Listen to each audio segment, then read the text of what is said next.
장례식장이 멈췄습니다. 제가 돌아왔다는 이유 하나만으로 서울 강남, 이 도시의 가장 화려하면서도 가장 차가운 심장부, 그 중심의 대형 장례식장에 지금 폭풍전야의 긴장감이 흐르고 있습니다. 하얀 국화꽃 사이로 보이는 영정 사진 한 장, 한영숙 여사, 그리고 그 문을 열고 들어서는 한 여자. 28년 전 바로 이 집안에서 쫓겨났던 며느리입니다. 제 이름은 이정화 57. 검은 상복, 대리석 바닥에 울리는 하이힐 소리. 그 소리 하나에 장례식장 안의 모든 시선이 저에게 쏠렸습니다.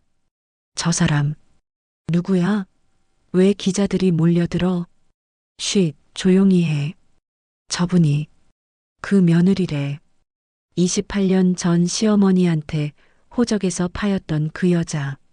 수군거림이 퍼졌습니다. 놀람, 조롱, 그리고 두려움이 뒤섞인 눈빛들. 저는 떨리는 손으로 국화 한 송이를 내려놓았습니다. 하얀 꽃잎이 바닥에 떨어지는 소리가 유난히 크게 들렸습니다. 어머님, 이제야 왔습니다. 그 한마디에 장례식장은 숨이 멎은 듯 조용해졌습니다. 그때 내 옆에 서 있던 딸, 서윤이가 조용히 속삭였습니다. 엄마, 이제 진짜 시작이에요. 28년. 그 길고도 고된 세월 동안 저는 이 가문으로부터 무엇을 잃었고 또 무엇을 되찾으려는 걸까요? 왜 하필 지금 시어머니의 장례식장일까요? 그 이야기는 1996년 여름 부산의 땀냄새 가득한 봉제 공장 골목에서 시작됩니다.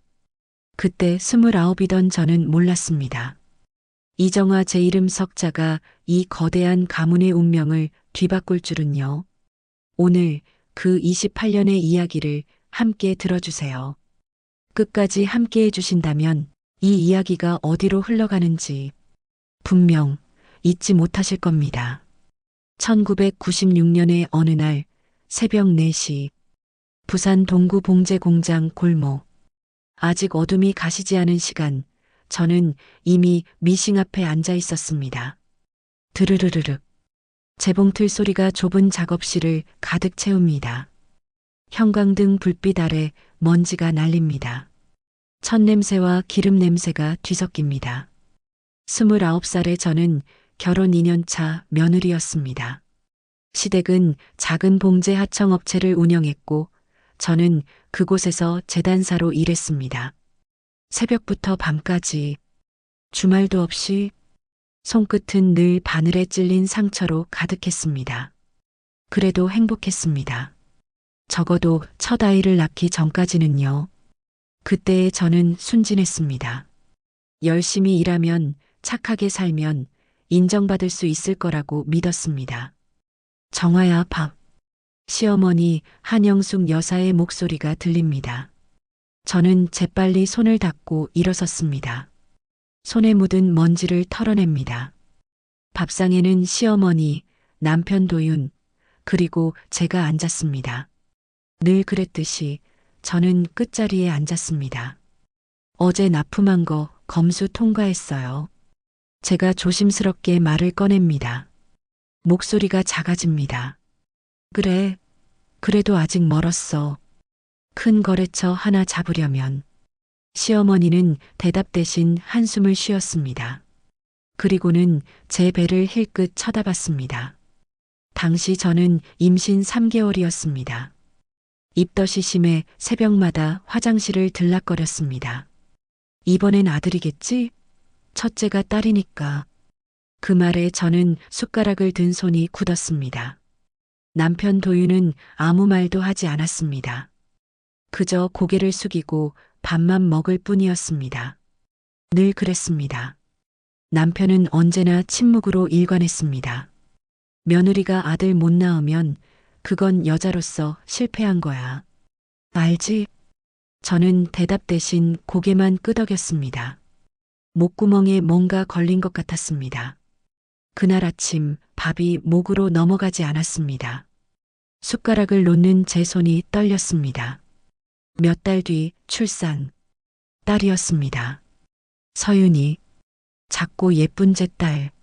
처음 품에 안았을 때의 그 따뜻함. 하지만 시댁의 표정은 차가웠습니다. 병실에 아무도 오지 않았습니다. 또 딸이네. 시어머니의 그 한마디. 저는 아이를 꼭 안았습니다. 작은 숨소리가 제 가슴에 닿았습니다.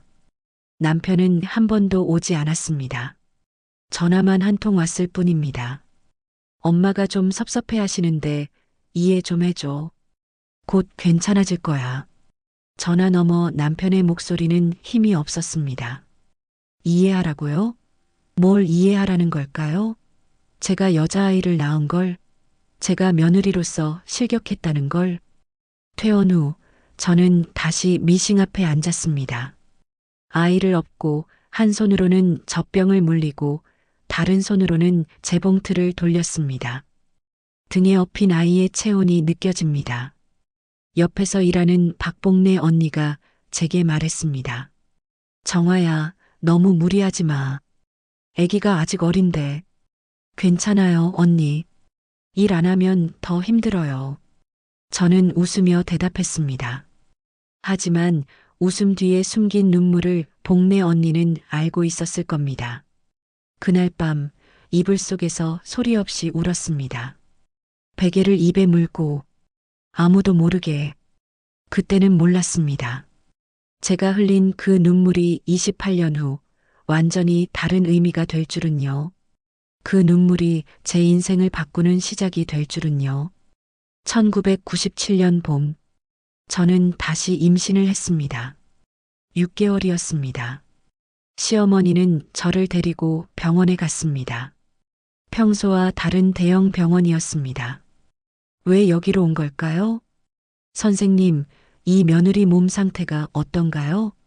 산부인과 의사 앞에서 시어머니가 물었습니다. 저는 진찰대에 누워 있었습니다. 차가운 금속 기구가 배에 닿았습니다. 건강하십니다. 아기도 잘 크고 있고요. 여아입니다. 의사의 말에 시어머니의 얼굴이 굳었습니다. 또 딸. 저는 그 표정을 보았습니다. 식은땀이 등을 타고 흘렀습니다. 그런데 말이에요, 선생님. 이 여자가 이번 출산 후에는 더 이상 임신하면 안 될 것 같아요. 몸이 약해서요. 어머니, 그게 무슨. 저는 깜짝 놀라 시어머니를 쳐다봤습니다. 심장이 빠르게 뛰기 시작했습니다. 입 다물어. 내 몸을 내가 더 잘 알아. 시어머니의 목소리가 차갑게 떨어졌습니다. 의사는 난처한 표정을 지었습니다. 그건 본인 동의가 있어야. 동의서는 제가 준비했어요. 남편 이름으로요. 시어머니가 가방에서 서류를 꺼냈습니다. 저는 그 순간 눈앞이 캄캄해졌습니다. 남편 이름, 도윤의 서명이 이미 적혀 있었습니다. 언제 이런 걸 준비한 거죠? 어머니, 이건 안 돼요. 제가 원하는 게 아니에요. 저는 진찰대에서 일어나며 소리쳤습니다. 하지만 시어머니는 제 팔을 꽉 잡았습니다. 정화야, 넌 이미 딸 둘을 낳았잖니. 아들 낳을 운이 없는 여자한테 더 기회를 줄 수 없어. 이건 너를 위한 거야. 위한 거라고요? 무엇을 위한다는 걸까요? 제 인생을요? 아니면 시댁의 체면을요? 출산 당일, 저는 수술실로 들어갔습니다. 복도를 지나며 형광등 불빛이 눈을 찔렀습니다. 마취가 들어가기 시작했습니다. 의식이 흐릿해집니다. 희미한 의식 속에서 들린 목소리, 난관 결찰도 같이 진행합니다.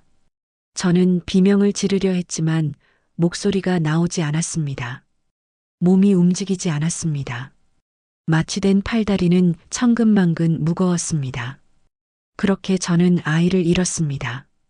뱃속의 딸, 만나보지도 못한 채, 그리고 더 이상 임신할 수 없는 몸이 되었습니다.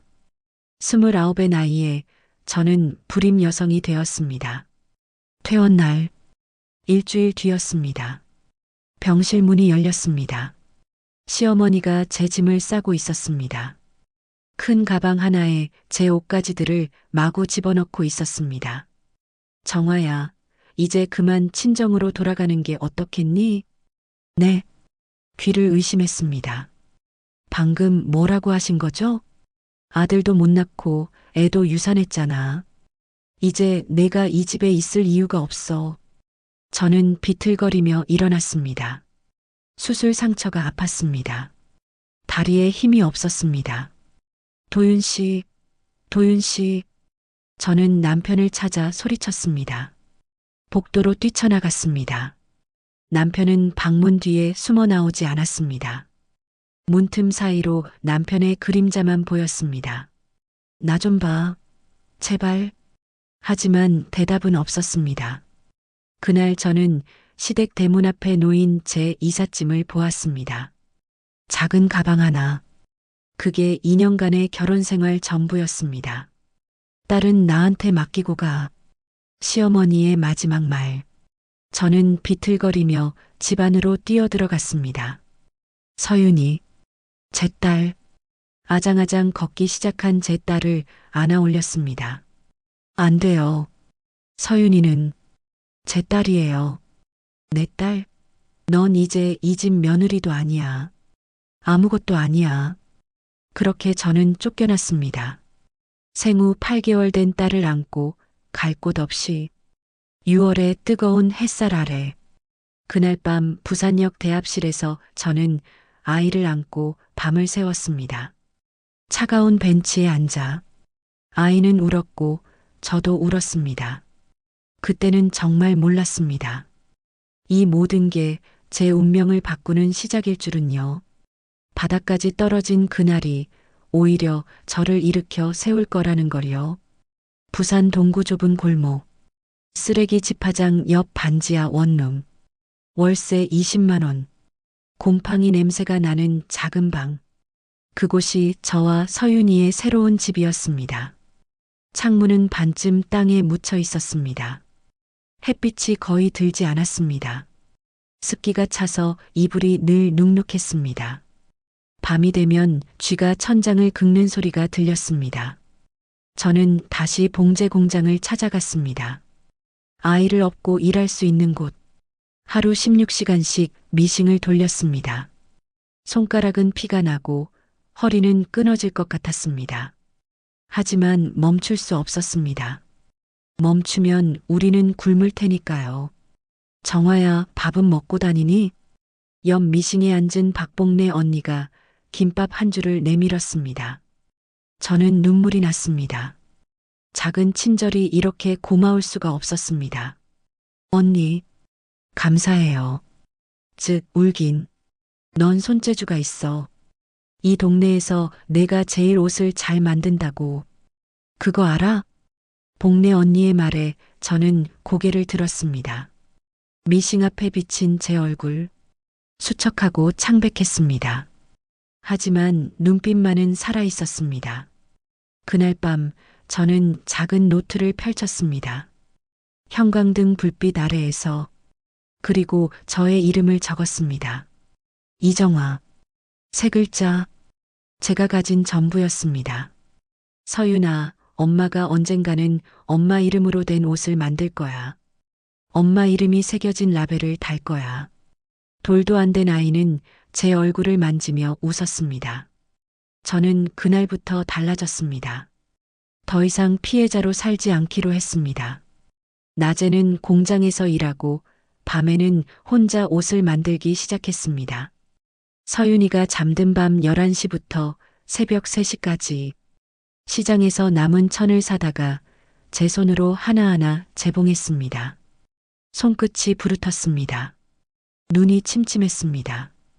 그리고 작은 라벨을 만들었습니다. 정화. 손글씨로 쓴 저의 이름. 흰 천에 검은 실로 한 땀 한 땀수를 놓았습니다. 그 작은 라벨이 제게는 전부였습니다. 언니, 이거 봐요. 제가 만든 첫 작품이에요. 저는 복래 언니에게 치마 한 벌을 보여줬습니다. 라벨에는 정화라는 글씨가 수 놓아져 있었습니다. 불빛에 비친 실밥이 반짝였습니다.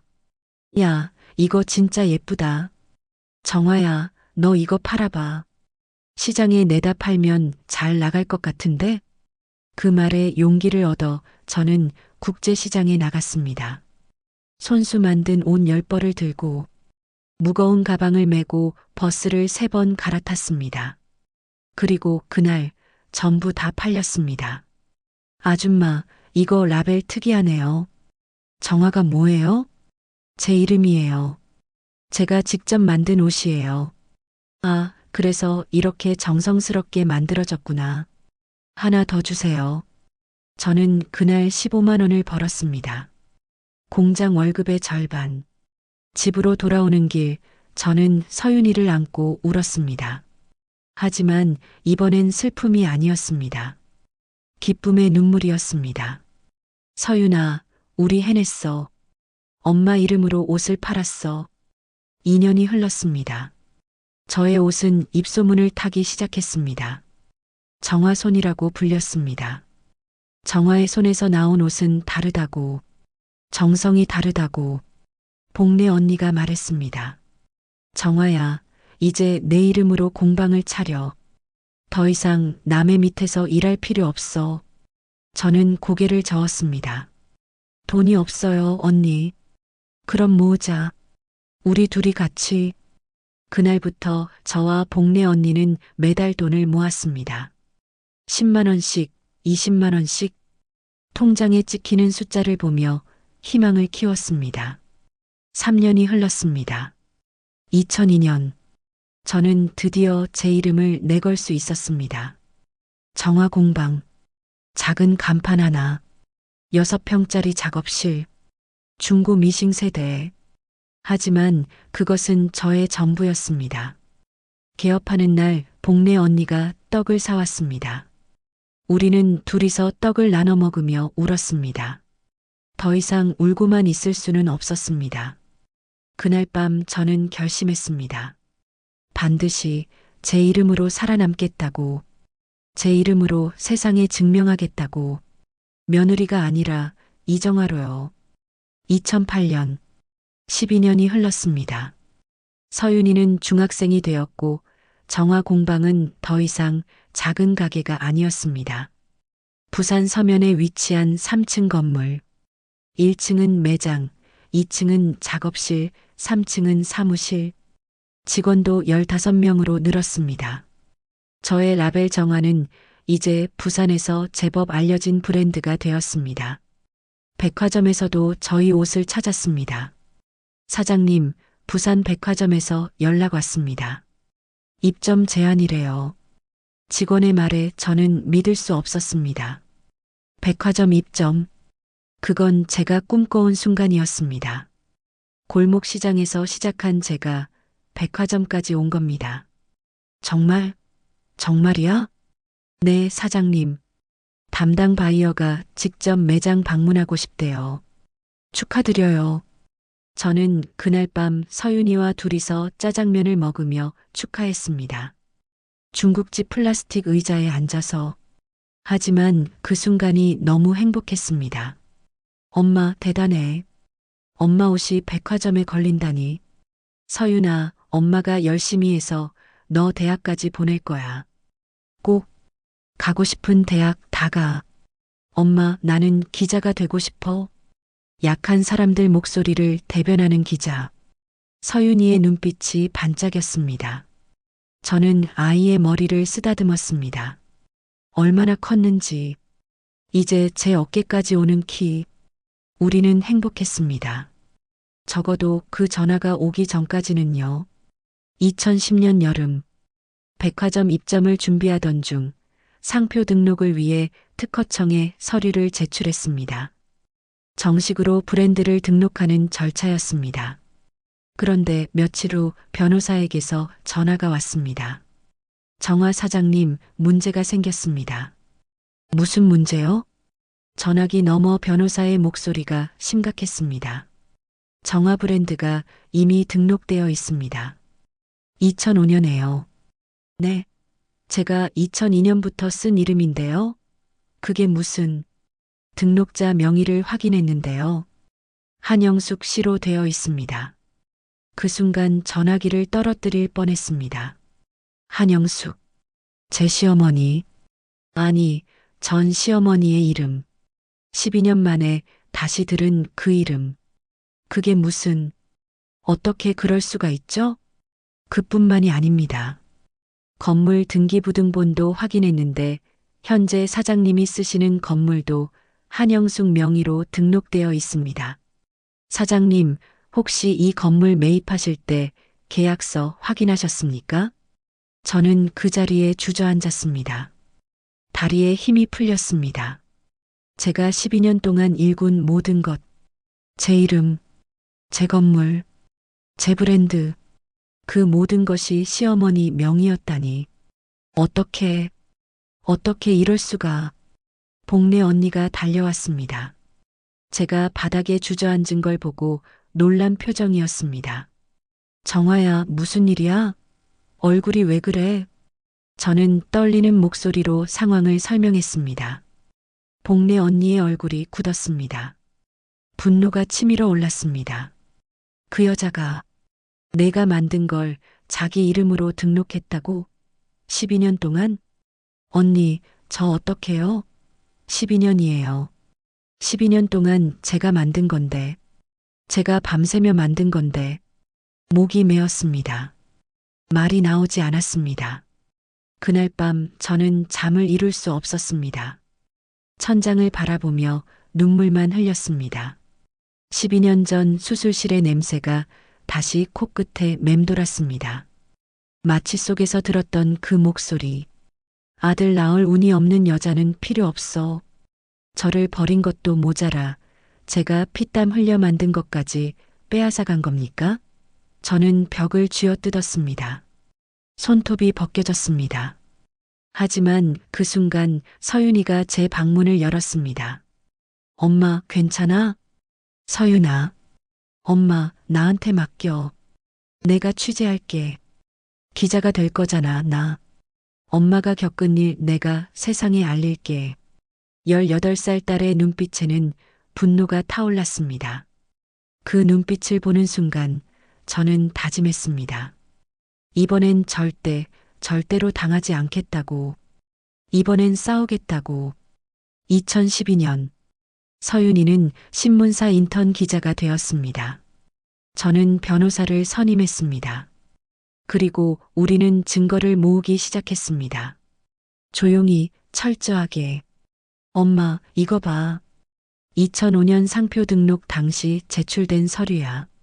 서윤이가 서류 뭉치를 내밀었습니다. 그 안에는 제 도장이 찍혀 있었습니다. 분명 제 것이었습니다. 이 도장, 이건 내가 결혼할 때 만든 도장이야. 시댁에 두고 온. 그러니까 할머니가 엄마 도장을 몰래 사용한 거야. 이건 명백한 서류 위조야. 형법 위반이야. 변호사가 돋보기를 들고 서류를 꼼꼼히 검토했습니다. 소송을 걸 수 있습니다.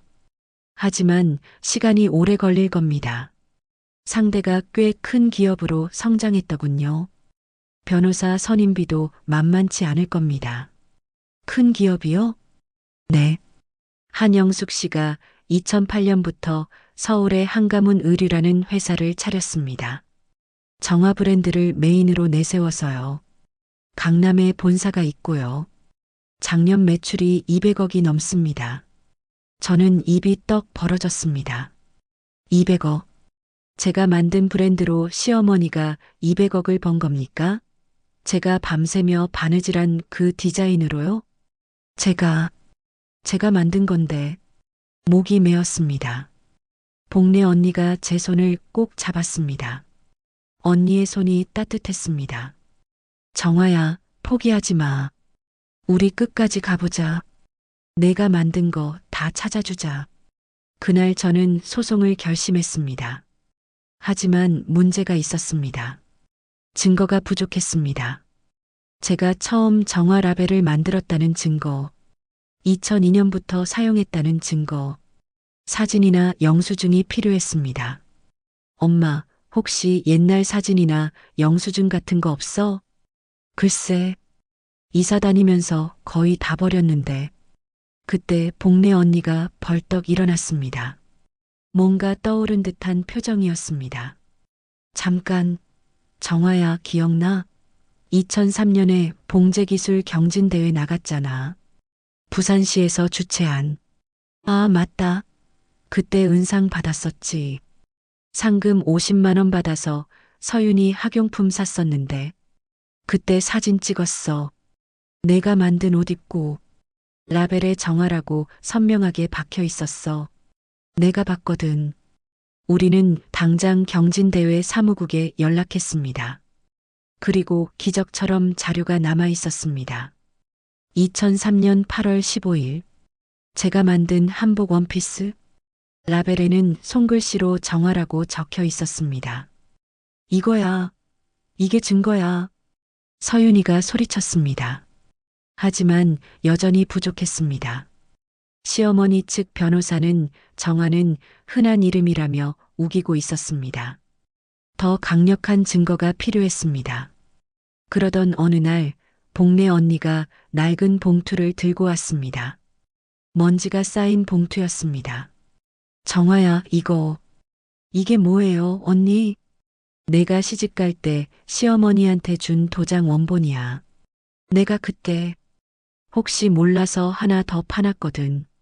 넌 모르겠지만 봉투를 열자 작은 도장 하나가 나왔습니다. 이정화. 그리고 그 뒷면에는 2001년 제작 부산 동구 도장포라는 각인이 있었습니다. 언니, 이게 왜 이걸? 내가 쫓겨날 때 뭔가 이상했어. 그래서 도장 하나 더 만들어 둔 거야. 혹시 몰라서.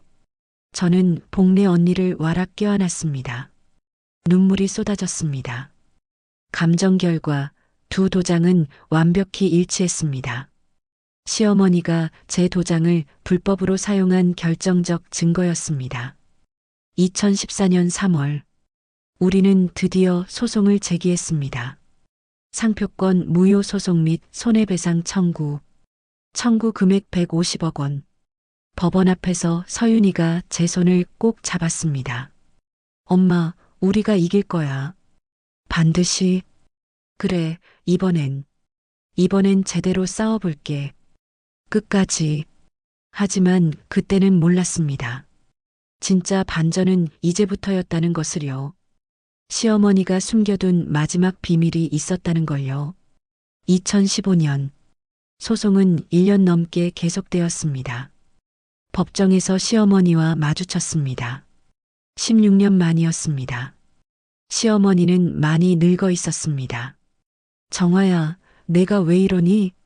시어머니의 목소리에는 미안함이라곤 없었습니다. 오히려 서운하다는 표정이었습니다. 어머니, 제 걸 돌려주세요. 제 이름을요. 내가 뭘 했다고? 내가 키워준 거지. 내가 투자한 거야. 시댁에서 배운 거 아니야? 저는 더 이상 말하지 않았습니다. 법정이 대답해 줄 것입니다. 말로는 통하지 않는 사람이었습니다. 그런데 2015년 10월, 놀라운 일이 벌어졌습니다. 시어머니가 갑자기 쓰러진 겁니다. 법정에 나오던 중 뇌졸중으로 쓰러졌습니다. 소송은 중단되었습니다. 상대방이 법정에 나올 수 없는 상태가 되었으니까요. 저는 답답했습니다. 이렇게 끝나는 건가? 아무 결론도 없이? 하지만 서윤이는 포기하지 않았습니다. 이제 정식 기자가 된 딸은 한가문 의류를 집중 취재하기 시작했습니다. 법정이 멈췄어도 진실은 밝혀져야 한다고 믿었습니다. 엄마, 뭔가 이상해. 회사 자금 흐름이 불투명해. 내부 고발자가 연락이 왔어. 무슨 뜻이야? 엄마 이름으로 된 계좌가 있어. 근데 그 돈이 전부 할머니 개인 계좌로 빠져나갔어. 수백억이야. 제 이름으로 된 계좌? 저는 그런 계좌를 만든 적이 없습니다. 은행도 가본 적이 없습니다. 서윤이는 계속 파고들었습니다. 밤낮으로 자료를 뒤졌습니다. 그리고 2016년 봄 폭탄 같은 사실을 발견했습니다. 엄마, 이거 봐. 2001년 회사 등록 서류야. 국세청 자료야. 서류에는 정화봉제라는 상호가 적혀 있었습니다. 대표자 이름은 이정화. 바로 저였습니다. 저도 모르는 사이에 이게 무슨 뜻이야? 엄마가 결혼하고 일하던 그 봉제 하청업체. 진짜 대표는 엄마였어. 할머니가 엄마 이름으로 회사를 차린 거야. 엄마 모르게. 왜 그랬을까? 왜 내 이름으로? 세금 때문인 것 같아. 알아보니까 할머니는 당시 신용불량자였어. 빚이 많았대. 그래서 며느리 이름을 빌린 거지. 저는 충격을 받았습니다. 제가 시댁에서 일할 때 저는 단순한 며느리가 아니었습니다. 저는 법적으로 그 회사의 대표였던 겁니다. 모든 책임이 제게 있었던 겁니다. 그럼 지금 한가문 의류도 맞아. 법적으로는 엄마 회사야. 정화봉제가 확장된 거니까 엄마가 진짜 설립자야. 서윤이는 이 내용을 신문에 기고했습니다. 2016년 6월 15일자 조간신문 일면 톱기사였습니다. 창업주의 그림자, 28년간 숨겨진 진짜 설립자. 기사가 나가자 언론이 들끓었습니다. 방송국에서 취재 요청이 쇄도했습니다. 그리고 시어머니의 병실로 기자들이 몰려들었습니다. 그런데 놀라운 일이 일어났습니다. 시어머니가 의식을 되찾았습니다. 그리고 변호사를 불렀습니다. 유언장을 작성했습니다. 2017년 3월 시어머니 한영숙 여사가 세상을 떠났습니다. 장례식장에는 수많은 사람들이 모였습니다. 그리고 저와 서윤이도 그곳에 있었습니다. 16년 만에 다시 선 시댁 앞. 유언장 공개. 변호사가 봉투를 열었습니다. 종친들이 숨을 죽였습니다. 고인의 유언에 따라 회사 지분 100%를 이정화에게 양도한다. 종친들이 술렁였습니다. 웅성거림이 커졌습니다. 뭐야? 며느리한테? 이혼한 며느리한테? 하지만 더 놀라운 건 그 다음이었습니다. 변호사가 USB를 꺼냈습니다. 작은 검은 USB였습니다. 고인께서 생전에 녹음한 육성 메시지가 있습니다. 들어보시겠습니까? 스피커에서 시어머니의 목소리가 흘러나왔습니다. 떨리는 목소리였습니다. 정화야, 미안하다. 내가 만든 거였어. 내 손으로, 내 이름으로 일군 회사였어. 내가 너무 욕심을 부렸구나. 아들을 낳지 못한다고 너를 내쫓고, 내 이름을 빼앗고, 내 인생을 망치고, 용서해다오. 이제라도 내 이름을 돌려줄게. 이게 내가 할 수 있는 전부야. 장례식장은 조용해졌습니다. 저는 눈물을 닦았습니다.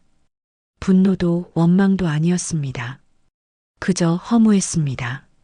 이렇게나 늦게, 이렇게나 오랜 시간이 지나서 28년, 그 긴 시간이 이렇게 끝나다니. 복수도 아니고 승리도 아니었습니다. 그저 진실이 밝혀진 것뿐이었습니다. 서윤이가 제 손을 잡았습니다. 딸의 손이 따뜻했습니다. 엄마, 이제 끝났어. 엄마 이름을 되찾았어. 엄마 인생을 되찾았어. 저는 고개를 끄덕였습니다. 네, 이제야 제 이름을 되찾았습니다. 28년 만에 2024년 가을 서울 강남의 이정화 봉제기술학교가 문을 열었습니다. 젊은 여성들이 미싱 앞에 앉아 있습니다. 20살부터 50살까지. 저는 그들에게 재봉 기술을 가르칩니다. 무료로. 그리고 매년 10명의 학생에게 창업 자금을 지원합니다. 500만 원씩. 학교 입구에는 사진 2장이 걸려 있습니다. 하나는 29살의 제가 미싱 앞에서 웃고 있는 사진. 또 하나는 시어머니 한영숙 여사의 영정 사진입니다. 사장님, 왜 저 사진을 거기 걸어두세요? 한 학생이 물었습니다. 젊은 학생이었습니다. 저분도 피해자였어요. 시대에. 저는 조용히 대답했습니다. 아들을 낳아야 한다고 배운 세대. 며느리를 사람이 아니라 도구로 본 세대. 그분도 그 시대에 갇혀 있었던 거죠. 그분도 누군가의 며느리였을 거예요. 복례 언니가 옆에서 말했습니다. 이제 70이 넘은 언니는 여전히 제 곁에 있습니다. 그래도 넌 용서한 거야? 너한테 그렇게 한 사람을. 용서는 아니에요, 언니. 이해. 그것도 아니고 그냥 놓아준 거예요. 더 이상 그분에게 묶여 있고 싶지 않아서요. 저는 자유롭고 싶었어요. 2025년 오늘 저는 57입니다. 딸 서윤이는 탐사보도 전문 기자가 되었습니다. 여성 인권 문제를 다루는 기자. 제가 겪은 일들이 이제는 기사가 되고 법이 되고 변화가 되고 있습니다. 얼마 전 서윤이가 물었습니다. 엄마, 만약 과거로 돌아갈 수 있다면 뭘 하고 싶어? 저는 잠시 생각했습니다. 그때 그 수술실에서 소리라도 질러볼 걸, 도망이라도 쳐볼 걸, 아니, 결혼 전에 시댁을 더 알아볼 걸. 엄마. 하지만 안 그랬으니까 지금의 내가 된 거겠지. 강혜진 엄마. 너를 키운 엄마. 이정화. 제 이름입니다. 한때는 빼앗겼던 이름. 하지만 결국 제게 돌아온 이름. 그리고 이제는 수백 명의 여성들에게 희망을 주는 이름. 저는 이제 말할 수 있습니다. 저는 패배하지 않았다고. 피해자로 머물지 않았다고. 그리고 무엇보다 제 이름으로 살아남았다고. 모든 게 끝난 뒤에야 느꼈습니다. 진짜 자유를, 진짜 승리를, 진짜 제 자신을. 피가 아니라 이름으로 이어지는 가문. 그게 진짜 가문입니다. 혈연이 아니라 정신으로 이어지는 유산. 그게 진짜 유산입니다. 여러분, 여러분의 이름은 소중합니다. 절대 빼앗기지 마세요. 그리고 이미 빼앗겼다면 다시 찾으세요. 늦은 건 없습니다. 여러분이라면 잃어버린 이름을 되찾기 위해 어떤 용기를 내시겠습니까? 댓글로 여러분의 생각을 들려주세요. 28년이 걸렸어도 저는 찾았으니까요. 제 이름을, 제 인생을, 제 자유를. 여기까지 제 이야기였습니다. 들어주셔서 감사합니다.